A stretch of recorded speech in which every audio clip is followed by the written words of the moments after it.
Hello मेरे प्यारे students, क्या हालचाल। हमें उम्मीद है आप सब स्वस्थ होंगे, मस्त होंगे और आप सबकी तैयारी एकदम शानदार तरीके से चल रही होगी। तो स्वागत है एक बार फिर से बहुत ही शानदार ज़बरदस्त सेशन में UP triple SC enum female health worker के नर्सिंग क्लास में। तो मिडवाइफरी पढ़ रहे हैं एकदम शानदार तरीके से। लेक्चर नंबर हमारा 55 होने वाला है और आज के लेक्चर हम 30 क्वेश्चन, टॉप 30 क्वेश्चन करने वाले हैं पिछले वर्ष के पूछे गए महत्वपूर्ण क्वेश्चनों के साथ। तो एकदम शानदार तरीके से आप सेशन को जल्दी से शेयर थोड़ा कर दीजिए।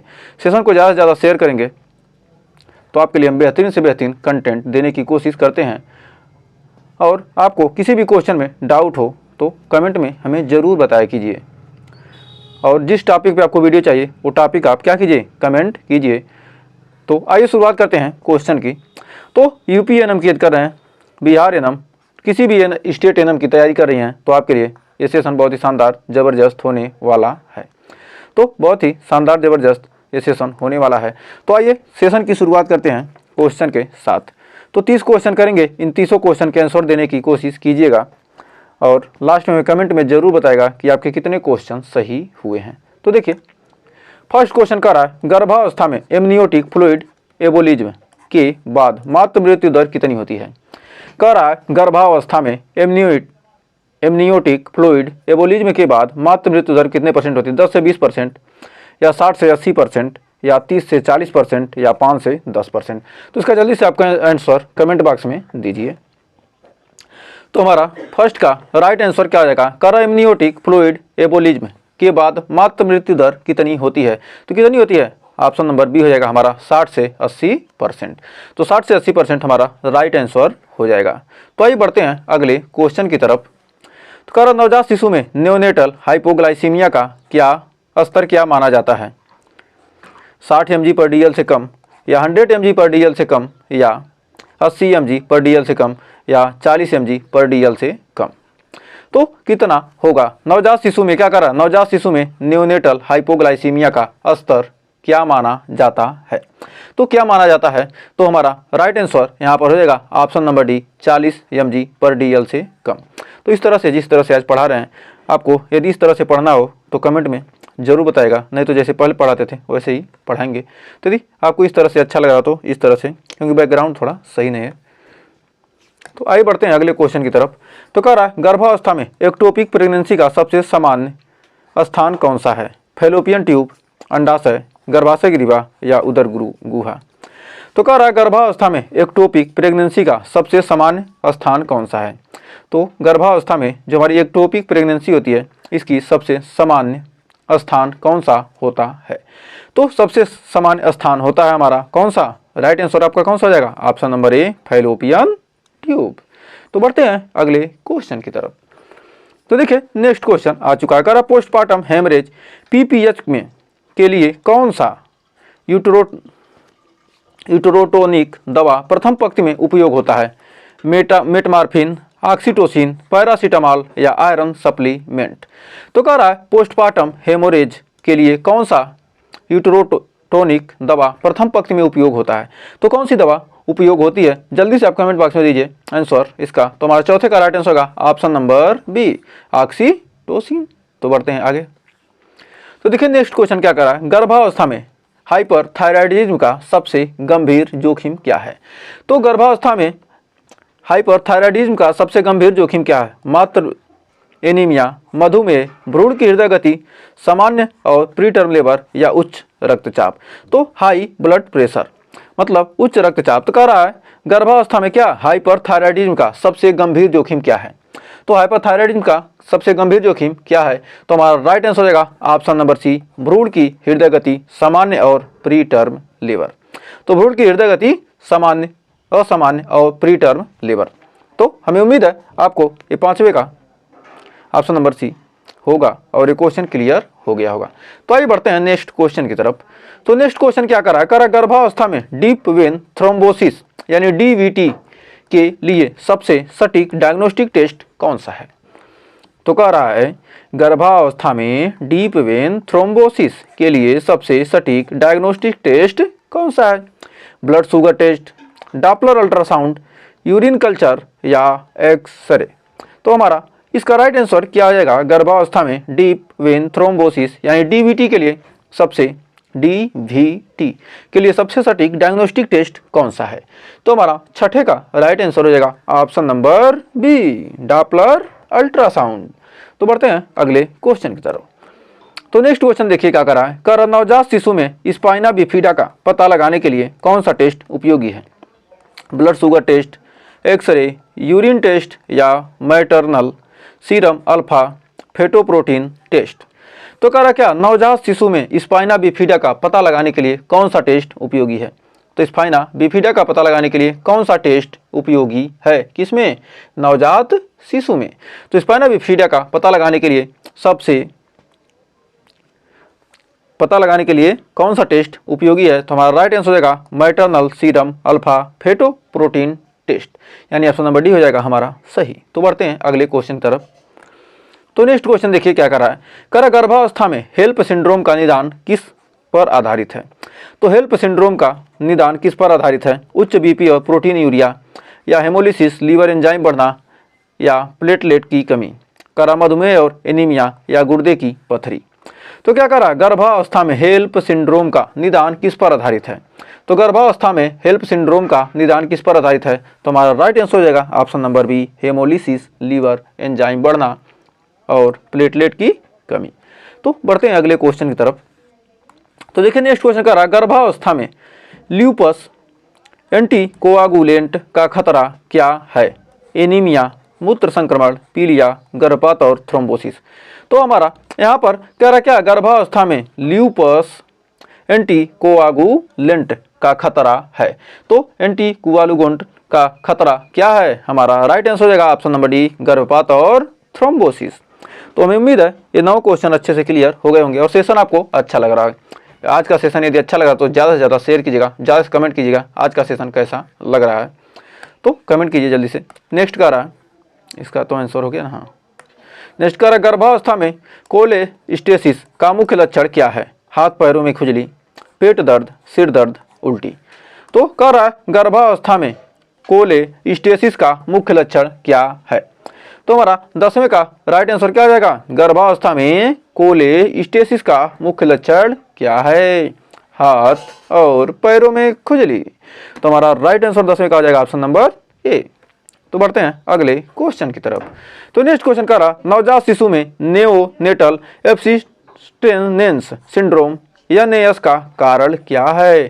संक्रमण है कि माता पिता द्वारा नशीली दवाओं का उपयोग है, या आनुवांशिक विकार है, या कुपोषण है? तो कौन सा हमारा होगा?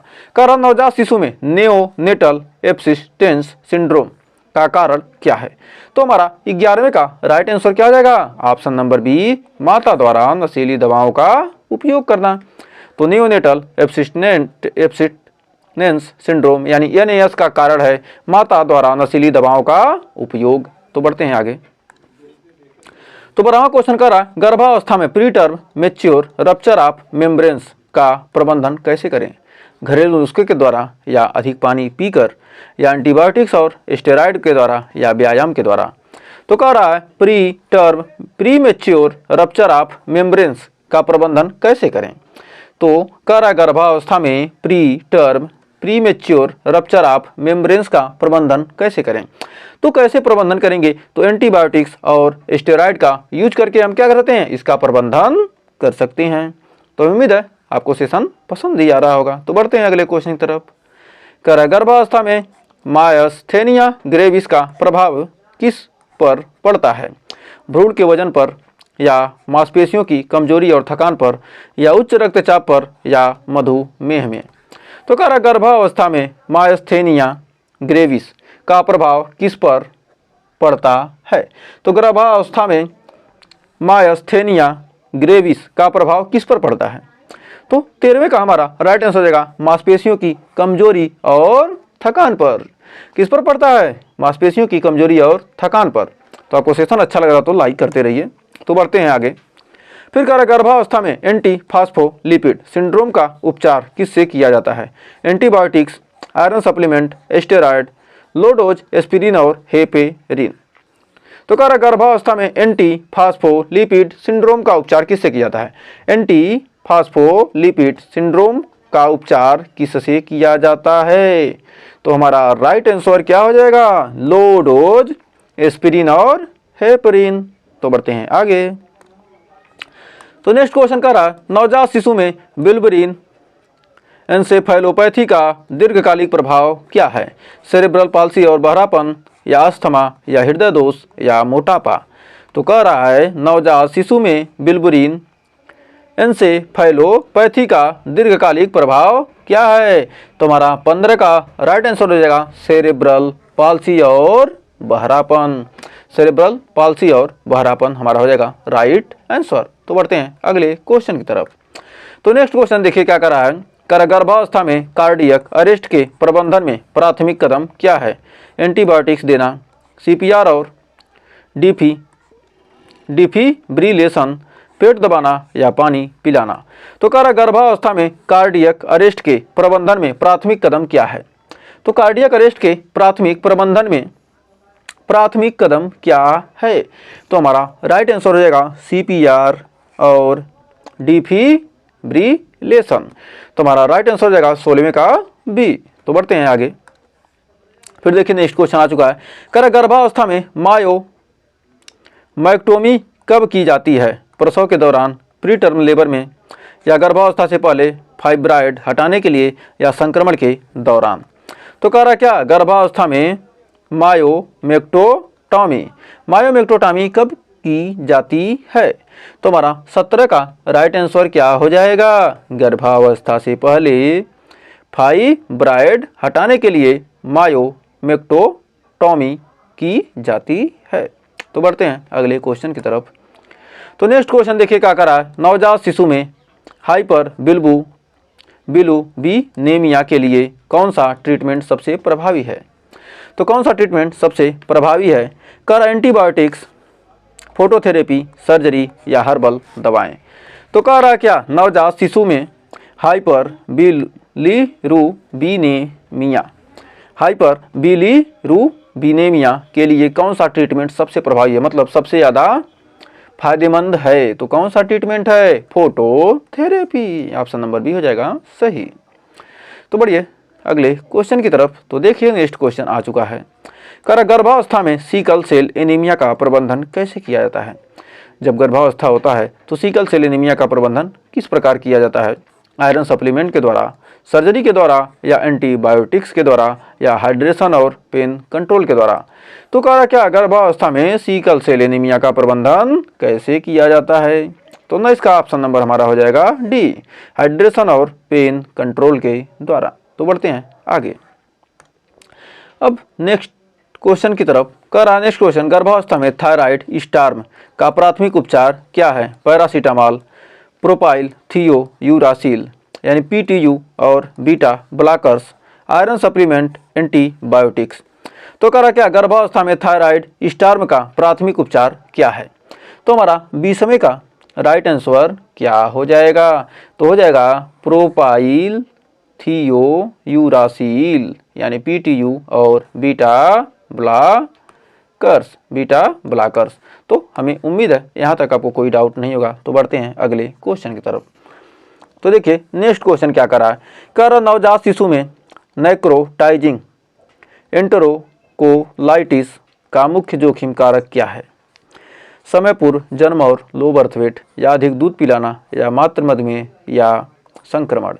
तो कह क्या रहा है? कह रहा नवजात शिशु में नेक्रोटाइजिंग एंटेरोकोलाइटिस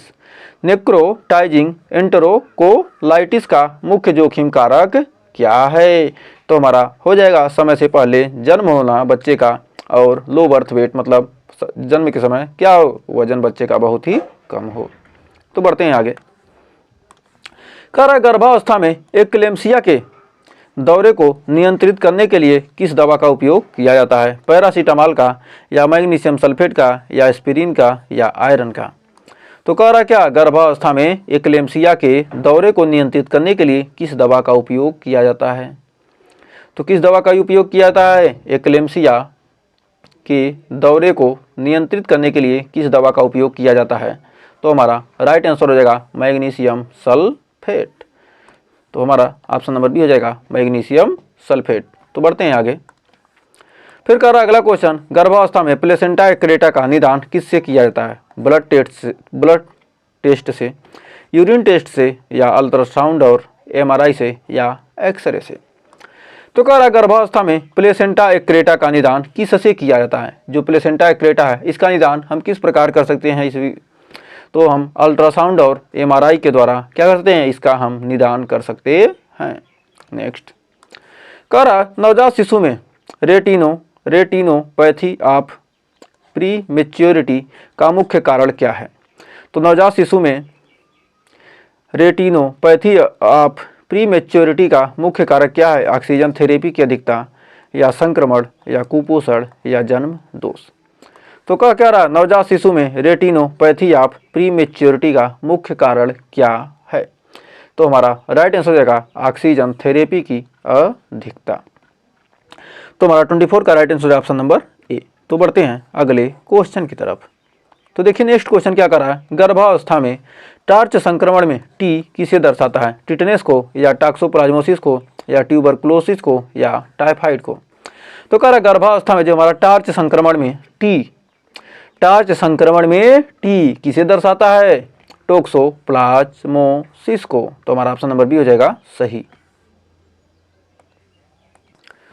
तो बढ़ते हैं अगले क्वेश्चन की तरफ। तो अगला क्वेश्चन कर रहा है गर्भावस्था में क्रोनिक हाइपरटेंशन का प्रबंधन कैसे किया जाता है? क्रोनिक हाइपरटेंशन का प्रबंधन किस प्रकार करते हैं? नमक का सेवन बढ़ाकर, या योगाभ्यास से, या एस्पिरिन की उच्च खुराक के द्वारा, या मेथिल डोपा या लेबेटालोल के द्वारा। तो कह रहा है गर्भावस्था में क्रोनिक हाइपरटेंशन का प्रबंधन कैसे किया जाता है? तो क्रोनिक हाइपरटेंशन का प्रबंधन किस प्रकार से हम कर सकते हैं? किस प्रकार से कर सकते हैं पता है? नहीं पता है तो ऑप्शन नंबर डी हो जाएगा हमारा सही, मेथिल डोपा या लेबेटालोल। तो बढ़ते हैं आगे। तो अगला क्वेश्चन कर रहा है गर्भावस्था में फीटल माइक्रोकाइमेरिज्म का संबंध किससे है? भ्रूण का वजन, मातृ रोग प्रतिरोधक प्रणाली पर प्रभाव, प्लेसेंटल संक्रमण, उच्च रक्तचाप। तो कह रहा है गर्भावस्था में फीटल माइक्रोमेरिज्म का संबंध किससे है? तो किससे है? तो हमारा 27 का राइट आंसर होगा ऑप्शन नंबर डी, मातृ रोग प्रतिरोधक प्रणाली पर प्रभाव। तो बढ़ते हैं आगे। तो देखिए अगला क्वेश्चन कर रहा है गर्भावस्था में प्री टर्म लेबर को रोकने के लिए किस सर्जिकल प्रक्रिया का उपयोग किया जाता है? सर्वाइकल सर्कलेज, सिजेरियन, एमनियोसेंटेसिस, या लेप्रोस्कोपी। तो क्या करा गर्भावस्था में प्री टर्म लेबर को रोकने के लिए, तो गर्भावस्था में प्री टर्म लेबर को रोकने के लिए सर्जिकल प्रक्रिया का उपयोग किया था। किस सर्जिकल? तो सर्वाइकल सर्कलेज का उपयोग किया जाता है। नेक्स्ट कह रहा नवजात शिशु में परसिस्टेंट पल्मोनरी हाइपरटेंशन का कारण क्या है? हृदय दोष, कुपोषण, संक्रमण, या फेफड़ों में रक्त वाहिकाओं का संकुचन। तो कह रहा क्या नवजात शिशु में परसिस्टेंस पल्मोनरी हाइपरटेंशन का कारण क्या है?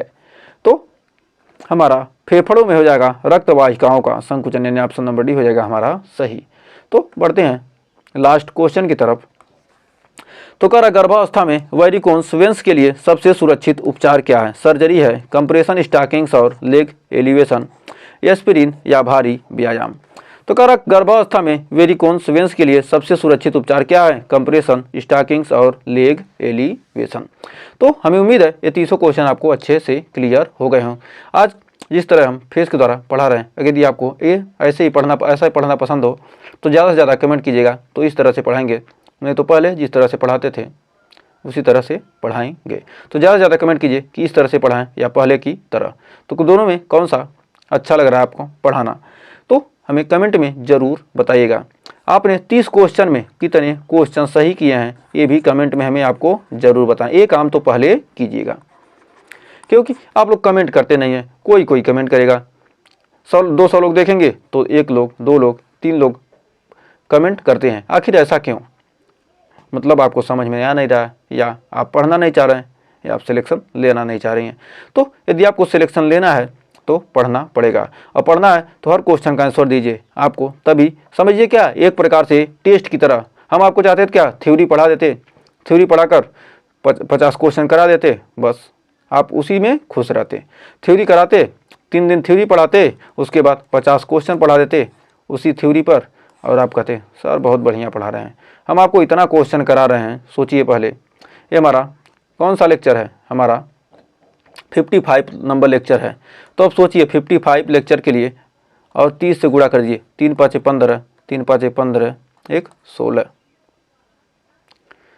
3 5 30, हाँ 1650। तो 1650 क्वेश्चन हम करा चुके हैं इस पर।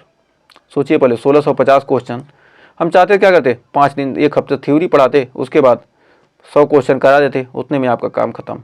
लेकिन 1650 क्वेश्चन, सोचिए पहले इसको सेट करना और आपके लिए बेहतरीन तरीके से इसको पढ़ाना, वीडियो बनाना, अपलोड करना, कितना मेहनत लगता होगा।